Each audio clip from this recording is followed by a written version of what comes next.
दुर्योधन बचा था, उसको भी महाराज भीमसेन भैया ने अपने गदा से उसकी जंघा पर प्रहार किया और उसका जंघा टूट गया। अब महाराज एक एक पल गिन रहा है अपनी मौत का, एक एक पल गिन रहा है मौत का। तो महाराज पांचों पांडवों के गुरु हैं कौन? द्रोणाचार्य जी महाराज। उनके पुत्र हैं अश्वत्थामा।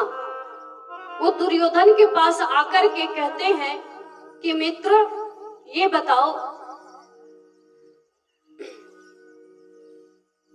ये दुर्गति तुम्हारी किसने किया? तो दुर्योधन कहता है और कौन करेगा, पांचों पांडवों में से एक है भीमसेन, उसी ने ये हालत मेरी बनाया है। बोले अच्छा भैया लाइट ऑन कर दो। तो महाराज अश्वत्थामा कहता है मित्र बताओ, अपने मित्र को कुछ आदेश दे, क्या कर सकता है आपका मित्र? तो दुर्योधन कहता है मुझे सिर्फ एक चीज चाहिए, पांचों पांडव की मृत्यु होनी चाहिए। तो अश्वत्थामा इस बात को सुन करके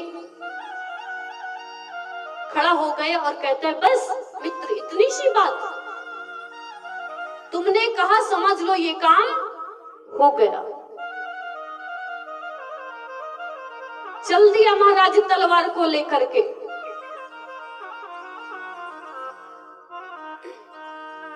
अपने तलवार को लेकर के चल दिया जहां पांचों पांडव सो रहे थे। जहां पांचों पांडव सो रहे थे वहीं अश्वत्थामा जाकर के खड़ा हो गया। तो महाराज कहते हैं कि जिसका रखवाला गोविंद है, परमात्मा है, उसका कौन बाल बांका कर सकता है? कहते हैं जाको राखे साया मार सके ना कोई, जाको राखे साया मार सके ना कोई, बाल न बांका कर सके जो जग बेरी होए। महाराज कहते हैं जिसका रक्षक गोविंद है, कन्हैया रखवाला है, उनका कोई भी बाल बांका नहीं कर सकता। महाराज पांचों पांडव सो रहे थे, मेरे श्री ठाकुर जी छड़ी लेकर के उनकी रखवाली कर रहे थे, जैसे पहरेदार करते हैं।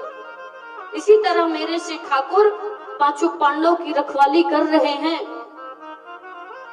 कुछ समय बाद महाराज अर्जुन नींद से जगे और देखा कि श्री ठाकुर जी हमारी रखवाली कर रहे हैं और कहते हैं केशव गोविंद आप सोए नहीं? श्री ठाकुर जी कहते हैं मुझे नींद नहीं आ रही है। तो अर्जुन कहते हैं प्रभु आपको नींद आएगी भी कहां से, जब हमने अपनी पूरी जिंदगी की डोर आपके नाम जब समर्पित कर दिया है तो कहां से आपको नींद आएगी?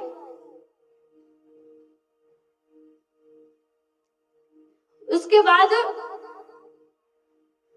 अर्जुन कहते हैं ठीक है आपको नींद नहीं आती, कोई बात नहीं, हम सोने जा रहे हैं।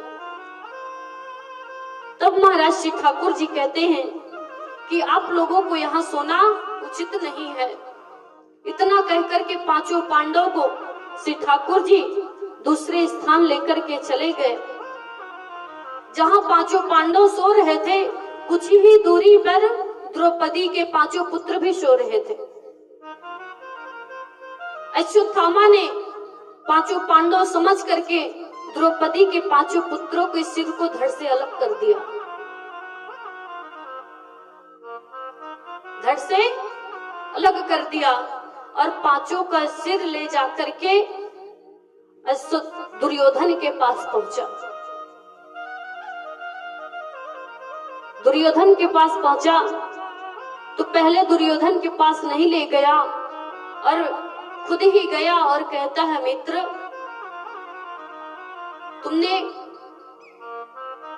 कहा था कि 5 पांडव की मृत्यु चाहिए और मैंने तुमसे कहा था ना,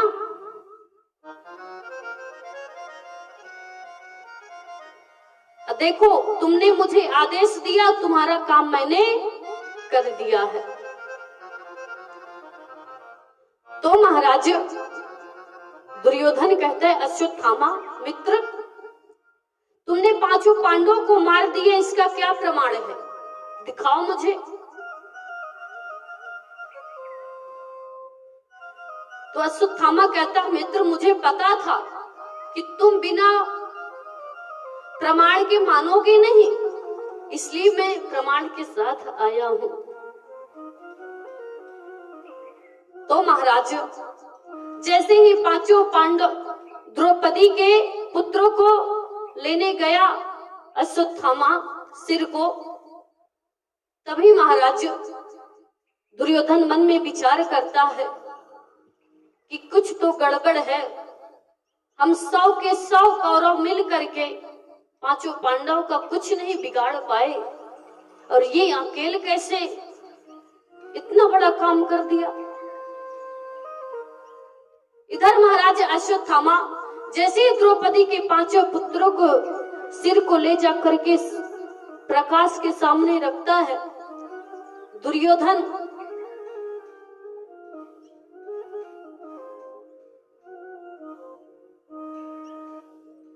देखा और उसकी आंख में आंसू आए और वो जमीन पे गिरा और कहता है, मित्र मुझे विश्वास नहीं होता था,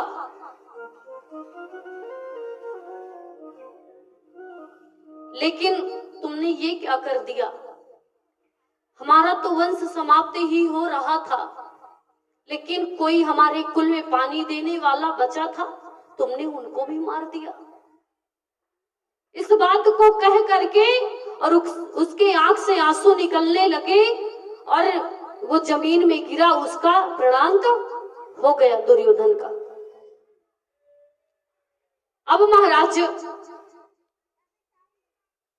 द्रौपदी मैया जब देखने गई तो खून की धाराएं बह रही हैं। अब खुद विचार करिए,